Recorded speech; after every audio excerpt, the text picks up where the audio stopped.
les contribuables devant acquitter une somme importante au titre de l'impôt sur les revenus, il peut être intéressant de procéder à certains investissements permettant de bénéficier de réductions d'impôt. Le domaine immobilier est pour cela propice. Il permet aussi, à terme, de se constituer un capital et d'obtenir des revenus complémentaires. Le Censi-Bouvard est l'un de ces dispositifs. Applicable jusqu'en 2021, vous pouvez bénéficier grâce à lui d'une réduction d'impôt par la réalisation d'un investissement dans une zone à revitaliser. Pour être éligible, votre investissement locatif meublé devra être réalisé dans un établissement ou une résidence pour personnes âgées ou handicapées, ou dans des résidences pour étudiants. Cet investissement peut prendre plusieurs formes et vous pouvez ainsi procéder à l'acquisition d'un logement neuf, d'un logement en l'état futur d'achèvement, d'un logement achevé depuis au moins 15 ans ayant fait l'objet d'une réhabilitation ou qui fait l'objet de travaux en vue de sa réhabilitation. Dans tous les cas, vous devrez vous engager à louer le bien pendant 9 ans, dans le délai d'1 mois à compter de son achèvement ou de son acquisition si elle est postérieure, en location meublée non professionnelle. Attention, un loueur meublé devient professionnel lorsque les 2 conditions suivantes sont remplies.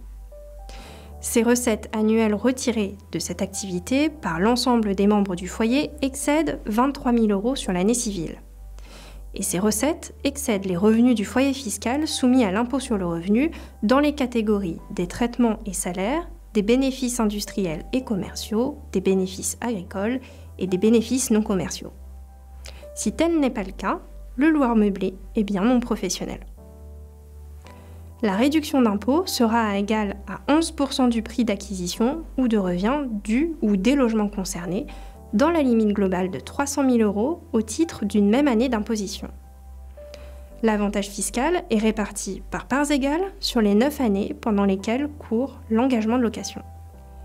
Il est accordé l'année d'achat du logement ou l'année d'achèvement des travaux ou l'année d'achèvement de la construction. Il existe un plafonnement global des avantages fiscaux. Celui-ci consiste à limiter le montant des avantages fiscaux dont vous pouvez bénéficier chaque année pour le calcul de l'impôt sur le revenu. Cette limitation vise aussi bien les sommes venant en déduction de vos revenus imposables que les réductions d'impôt ou les crédits d'impôt. Toutes les sommes ne sont pas concernées. En sont par exemple exclues celles découlant de votre situation personnelle, par exemple les frais d'établissement pour personnes dépendantes, celles bénéficiant à la poursuite d'un objectif d'intérêt général sans contrepartie. Par exemple, les dons aux organismes d'intérêt général. Néanmoins, cette limitation vise le dispositif Censi-Bouvard. Pour 2019, le total des avantages fiscaux ne peut pas procurer une diminution du montant de l'impôt dû supérieur à 10 000 €. Par ailleurs, comme pour tout investissement, l'analyse du contexte est importante. Elle est ici primordiale du fait des zones géographiques ou des populations visées.